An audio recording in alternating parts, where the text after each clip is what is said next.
Muli mga kapuso, this is Ding Dong Dante. Samahan niyo po ako para sa pinakamalaki at pinaka-cute na singing competition ng buong bansa. The Voice Kids! Coaches, alam niyo sa bawat batang sumasalang dito, for sure, meron kahit papano isa o dalawa o tatlo na meron pampaswerte na dali. May mga bit-bit na parang pampabuenas. Kayo ba may ganun din ba kayo? Coach Zach, can you share something kung meron man? Sige. Ito, mauuna na ako. Actually, ano to eh, bibigay ko dapat talaga to kay Coach Julie, Kuya Dong. Kasi, Ano yan? ito medyo special sa akin to. Bakit? Tissue. Ito, para sa'yo na to. Kasi, baka maiyak ka pag pinili ako nung team eh. Nung bata eh. Wala eh. Siyempre. Baka ano to eh. Ano yan? Ano yan? Ako naman, Kuya Dong, meron akong hopya.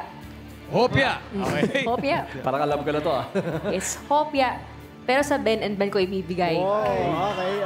Kasi mahohopya sila kapag, kunwari, sila yung pipiliin, pero ako talaga yung pipiliin nila. Nako! Kayo naman, Coach Paolo, Coach Miguel.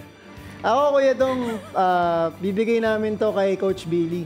Kandila. Kandila ba yan? Oo, kandila. Para sa kandila! Seryoso kayo, kandila!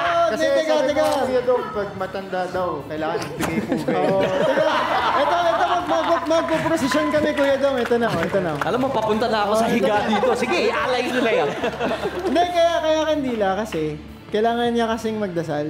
Dahil? Kailangan niya magdasal na hindi kami yung piliin kasi most likely kami yung pipiliin ng mga bata. Ayos yung mga baon nyo, ha?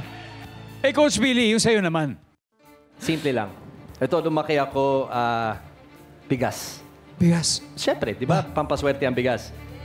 Pero katulad nyo, wala kayong respeto. Ibibigay ko to kay Zach.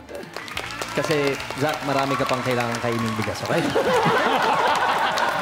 Gina ang makipagbardagulan ng ating coaches, pero i-reserve nyo ang inyong energy dahil opisyal na nating bubuksan ang blind auditions for tonight. Kaya coaches, good luck.